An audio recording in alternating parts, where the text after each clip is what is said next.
南無阿彌陀佛，願以此功德回向一切苦惱眾生，臨命終能往生西方極樂世界。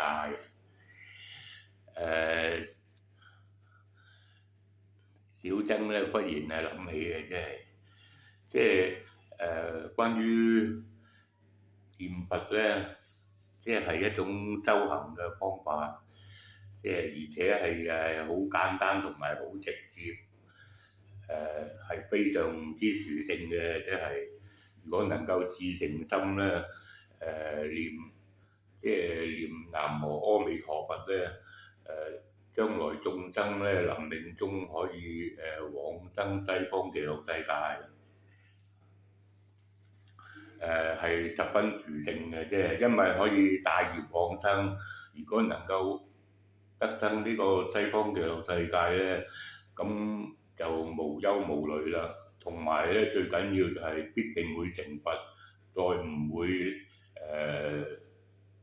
輪迴喺六道之間啊！咁你話幾好咧？即係幾有着數啊！你啊真係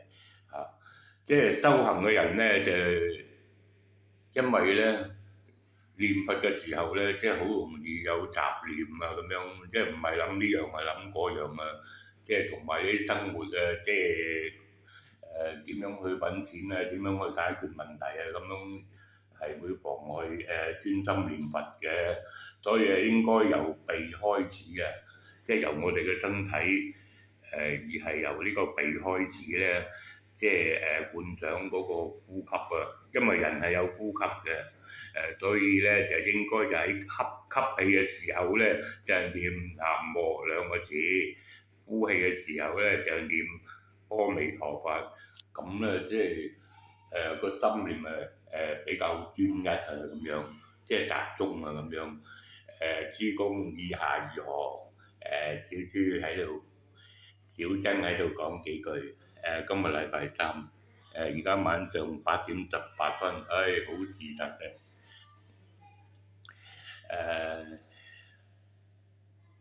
如果人咧，即係眾生咧，即係唔係話可以隨時可以念到佛嘅，係即係有福報嘅，因為其他啲眾生咧，即係我哋人臨命終嘅時候咧，即係會六神無主啊，